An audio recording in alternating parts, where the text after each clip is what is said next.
Então, o que eu quero citar para vocês aqui é em relação aos cuidados do excesso do consumo da água de coco e quais pessoas ou quais situações que tem que cuidar, mais uma vez eu digo, o excesso, que logo mais eu vou dizer qual é a quantidade máxima de água de coco que você e eu podemos consumir por dia. Porém, pessoas que têm diabetes têm que cuidar o consumo excessivo da água de coco. Por quê?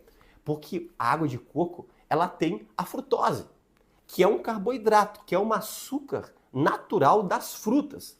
Então, se você consumir grande quantidade de água de coco, essa frutose vai te dar picos de glicemia e pode, algumas vezes, descompensar a tua diabetes. Eu tenho alguns pacientes que consumiam demais água de coco, que não estavam conseguindo controlar com a medicação habitual da diabetes, e eu disse, dá uma cuidada na água de coco. E eles conseguiram regular. Às vezes utilizar uma porção da fruta, porque às vezes a água de coco a pessoa usa vários cocos para fazer aquela quantidade de água de coco. Se você consumir uma fruta, na verdade não tem tanta frutose como o suco ou como a própria água de vários cocos. Então o diabético tem que ficar um pouquinho de olho aberto. Outra situação também excesso. Pessoas hipertensas. Alguns vão dizer, doutor, mas eu já li um estudo dizendo que isso aqui é mito, que a água de coco sobe a pressão. Isso é mito. Vamos lá, primeiro de tudo. A água de coco é rica em sódio? Sim. Um copo de 200 ml mais ou menos tem 25 miligramas de sódio, equivalente a meia colher de sopa de sal, mais ou menos uns 10 gramas. É bastante quantidade, né? Claro que a água de coco é riquíssima em potássio. E o potássio, ele consegue controlar os efeitos danosos do sódio.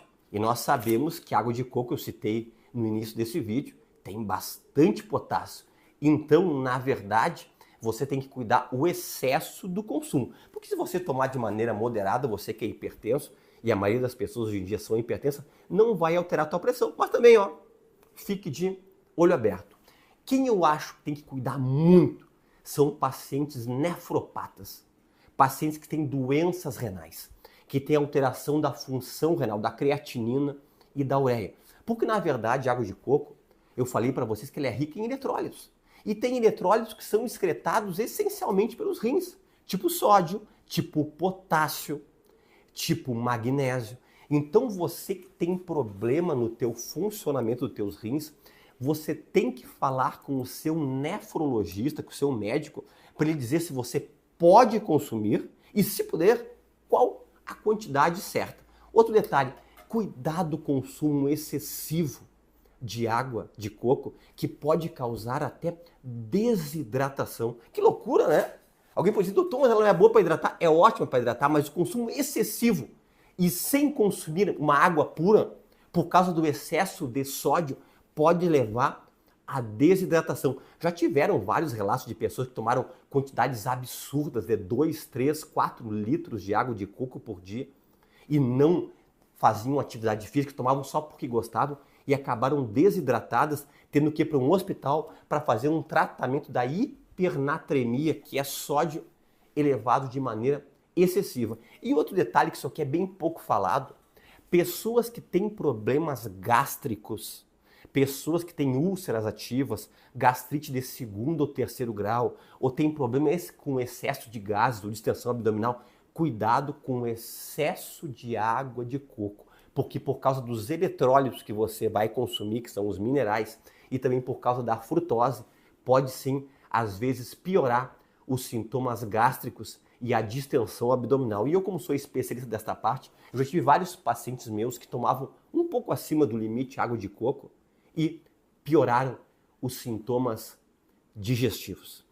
Qual a quantidade correta de água de coco que é aceitável tomar-se por dia? E calma, fica até o final que tem umas informações preciosas para passar para vocês ainda nesse vídeo. E eu quero que você depois clique em compartilhar e passe em grupos de WhatsApp, porque vai ser extremamente útil esse vídeo para muitas pessoas. Nunca passar de 3 copos de 200 ml por dia, ou seja, nunca consumir mais do que 600 ml por dia de água de coco. E você que tem aqueles problemas que eu citei antes, fique atento para não consumir nunca o excesso, para não descompensar a tua patologia e os teus sintomas. Olha uma dica importantíssima que eu vou passar para vocês aqui.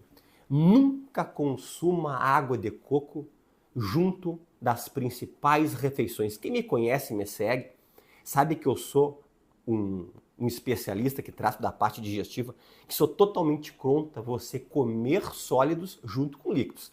Tem que consumir 15 minutos antes ou 15 minutos após. Mas eu sei que muitas pessoas não seguem essa orientação, porque você acaba prejudicando, lentificando a tua digestão quando você consome sólidos e líquidos. Mas para quem tem essa mania, nunca consuma água de coco nas principais refeições. Por quê? Olha que interessante. A água de coco ela é rica em cálcio. E ela, por ser rica em cálcio, ela pode neutralizar a absorção do ferro de muitos alimentos que você iria aproveitar o ferro. Por exemplo, quem come carne vermelha, quem consome feijão, quem usa verduras folhosas, aquelas verduras mais verdes escuras que tem bastante ferro. Se você consumir muito água de coco, vai impedir a absorção do ferro. Que interessante. Então, nunca junto das principais refeições. Mas se você optar por consumir a água de coco, por exemplo, nos intervalos das refeições, é ótimo. Primeiro, porque ela dribla a fome. Ela ajuda a baixar um pouquinho, a alterar um pouco a tua saciedade e também vai te hidratar. Então, a água de coco ela tem muitos benefícios, mas ela tem que ter cuidados e nunca você passar de 600 ml por dia.